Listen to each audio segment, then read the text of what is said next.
মাংসের স্বাদকেও হার মানাবে এই সয়াবিনের কারি। মশলাদার ঝোল, নরম সয়াবিন আর অসাধারণ স্বাদ। ভাতের সঙ্গে একবার খেলে মাংসের কথাই ভুলে যাবেন।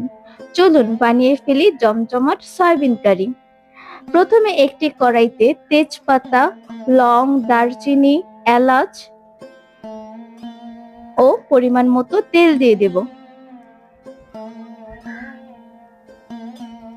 তেল একটু গরম হলে এখানে পেঁয়াজ কুচি দিয়ে দেব।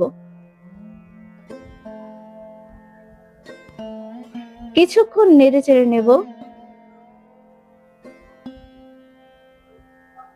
তারপর এখানে পরিমাণ মতো লবণ দিয়ে দেব।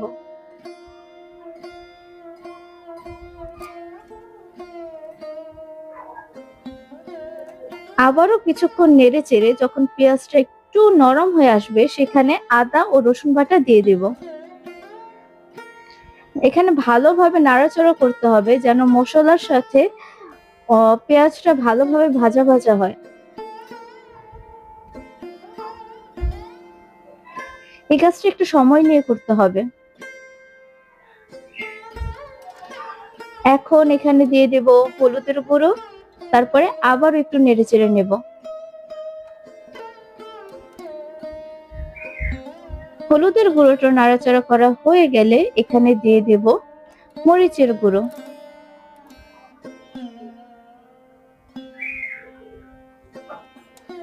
মরিচের গুঁড়োটাও আবারও ভালোভাবে নেড়ে চেড়ে মেশাতে হবে।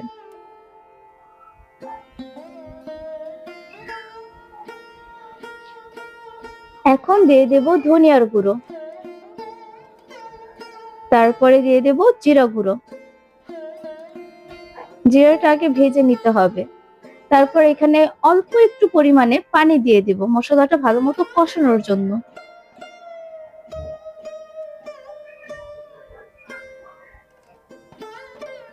এখানে একটু সময় নিয়ে মশলাটা কষাতে হবে যেন মশলার কাঁচা গন্ধ না থাকে। মশলা কষানো হয়ে গেলে এখানে সয়াবিন দিয়ে দেব।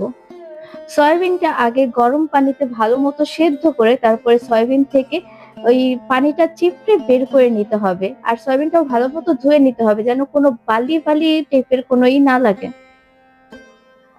ভালোভাবে নেড়ে চেড়ে মশলার সাথে সয়াবিনটা মেশাতে হবে। সয়াবিনটা ভালো মতো নেড়ে চেড়ে 5 মিনিটের মতো রেখে দেব যেন সয়াবিনটা ভালো মতো মশলার সাথে কষানো হয়।